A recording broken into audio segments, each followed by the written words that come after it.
बहुत गर्मी लग रही है। हमारे घर में एसी होता तो कितना अच्छा होता। तुम एसी की बात कर रही हो? यहाँ कूलर भी ठीक से नहीं चल रहा है। माँ जी बहुत अन्याय करती है। कम से कम घर के अंदर एक एसी तो होना ही चाहिए। विशाखा और अर्जुन अपने कमरे में एक दूसरे से बात कर रहे होते हैं, तभी उन्हें अपने कमरे से बाहर से आवाजें आने लगती हैं। बाहर से जेठानी जी की आवाज आ रही है। चलो ना चलकर देखते हैं क्या हुआ है। अर्जुन और विशाखा अपने कमरे से बाहर आते हैं और देखते हैं कि विनीत अपनी पत्नी अंजलि के कमरे के लिए एसी लाया है। अरे वाह, नया एसी! ये किसके लिए आया है? मेरे कमरे के लिए आया है। इन्हें अपनी सैलरी में अच्छा खासा इंक्रीमेंट मिला है, बस उन्हीं पैसों से इन्होंने एसी खरीद लिया। अरे रोज रोज गर्मी में मरने से अच्छा है कि कम से कम एक एसी तो हो। अंजलि और विनीत के चेहरे पर खुशी अलग ही नजर आ रही थी। तभी उर्मिला कहती है, चलो अच्छा है, घर के अंदर एक एसी तो आया। एसी को देखकर उर्मिला की चारों बहू बहुत खुश हो जाती हैं। चलो कम से कम अब हमें एसी की हवा खाने को मिलेगी। गीता की ये बातें सुनते ही अंजलि अपने मन में सोचती है, गांव बसा नहीं, लुटेरे पहले ही आ गए। मैं तो इनमें से किसी को भी अपने कमरे में नहीं बैठने दूंगी। जब मेरे कमरे में एसी नहीं था तो ये लोग मुझे पूछते भी नहीं थे। अंजलि अपने मन में ये सब सोच रही थी। एसी लगने के बाद अंजलि का कमरा बहुत ठंडा हो जाता है। सभी अंजलि के कमरे में जाकर बैठ जाते हैं। उन्हें देखकर अंजलि मुंह चढ़ा लेती है। अरे बस करो, अब तो रात हो गई है। चलो अपने अपने कमरे में चले जाओ, हमें भी आराम करने दो, हम भी थके हुए हैं। अंजलि के ये कहने पर उर्मिला की तीनों बहू अपने पतियों के साथ अपने कमरे में चली जाती हैं। बहू, मैं तो यहाँ बैठ सकती हूँ ना? मुझे बहुत गर्मी लगती है। मेरे कमरे में तो एक कूलर भी नहीं है। मैं आज की रात यहीं सो जाती हूँ। अरे माँ जी, आप भी ना कैसी बातें कर रही हो? अब हम दोनों आपके सामने कैसे सोएंगे? आप इस बारे में तो सोचो। अच्छा लगता है क्या जवान बहू बेटे के कमरे में सोना?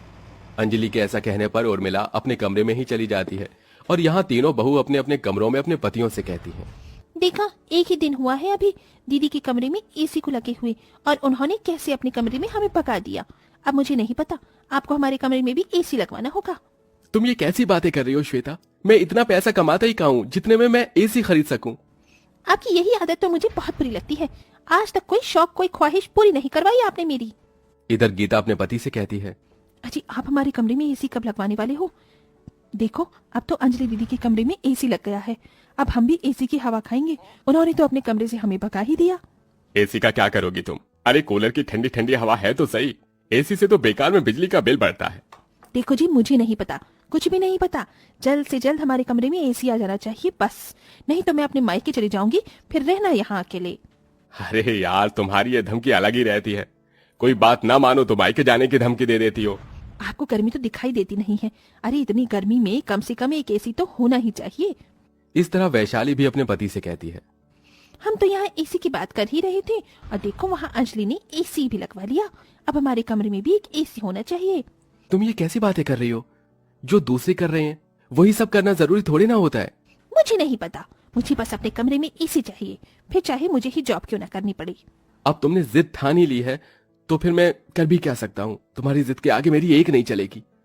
अब तीनों बहू अपने कमरों में एसी लगवाने के लिए अपने पतियों को परेशान करने लगती हैं, तो कुछ बाहर जॉब करना शुरू कर देती हैं। ये देखकर उर्मिला थोड़ी हैरान रह जाती है।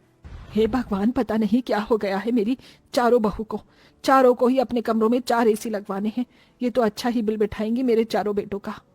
उर्मिला खुद से ये कहकर अपने कमरे में चली जाती है। अब देखते ही देखते एक के बाद एक चारों के चारों कमरों में 4 एसी लग जाते हैं और चारों ही अपने कमरों में एसी लगाकर आराम से सो रही होती हैं। लेकिन 4 एसी चलने की वजह से बीच बीच में कई बार मीटर फूक जाता है या फिर शॉर्ट सर्किट हो जाता है।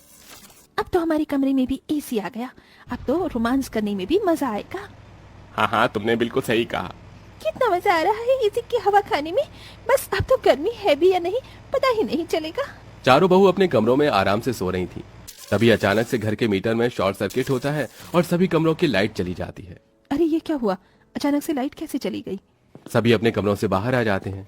पूरे मोहल्ले की लाइट आ रही है, सिर्फ हमारे घर को छोड़कर। इसका मतलब हमारे ही मीटर का शॉर्ट सर्किट हुआ है। शॉर्ट सर्किट तो होना ही था। तुम चारों ने अपने कमरों में 4 एसी जो लगवा लिए हैं। अरे एक साथ 4 एसी चलेंगे तो ये होगा ही, मीटर पर लोड पड़ गया। माँ, एसी तो मैंने लगवाया था, लेकिन आपकी बाकी की 3 बहू को बेकार में होड़ लग गई। ये भी कोई बात है भला? मतलब एसी के मजे आप ही उठाने वाले हो? हमें तो एसी चलाने को ना मिले यही चाहती हो ना आप?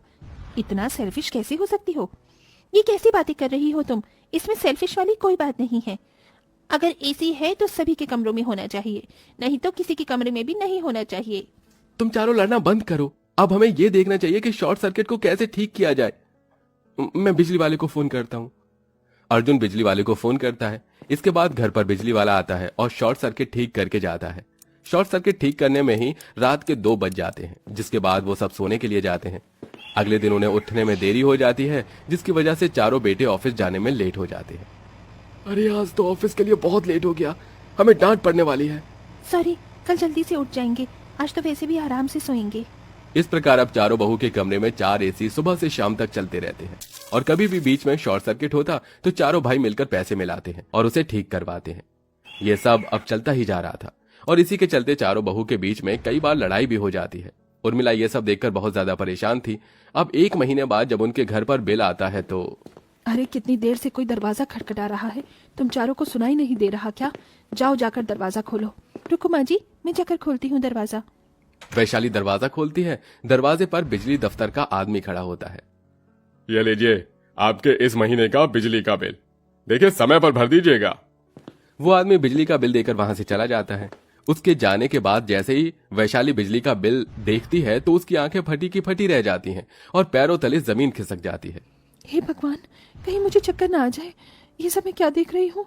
अरे बहू, ऐसा क्या देख लिया तूने बिजली के बिल में जो तुझे चक्कर ही आने लगे?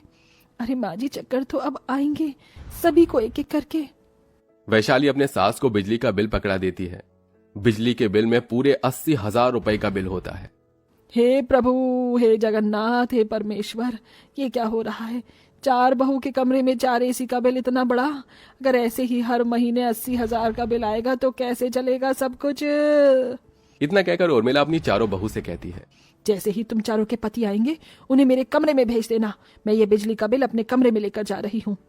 शाम को जैसे ही उर्मिला के चारों बेटे घर लौटते हैं, उर्मिला उन्हें अपने कमरे में बुलाकर बिजली का बिल दिखाती है, जिसके बाद वो उन चारों को कहती है, देखो अब बहुत हुआ, जितनी एसी की हवा खानी थी इन चारों ने खा ली। अरे ऐसे ही चलता रहा तो तुम चारों को ये चारों बहू बेचकर कब खा जाएंगी पता ही नहीं चलेगा। अभी के अभी एसी वाले को फोन करो, वो आकर एसी उतार कर रखेगा और पहले की तरह सब एसी की जगह कूलर ही इस्तेमाल करेंगे। हाँ माँ, आपने सही कहा, यह सबसे सही रहेगा। इस तरह उर्मिला के कहने पर चारों बेटे मिलकर एसी वालों को बुलाकर चारों एसी उतरवा देते हैं, जिसकी वजह से चारों बहू को बुरा तो लगता है, लेकिन यही सही था। वो चारों जानती थी, इसी के चलते वो कुछ बोलती नहीं। अब चारों बहू अपने कमरों में 4 कूलर से काम चलाती हैं और आराम से रहने लगती हैं। उनके बीच अब कोई जिद बहस नहीं होती एसी को लेकर, जिसके चलते वो खुशी खुशी रहने लगती हैं।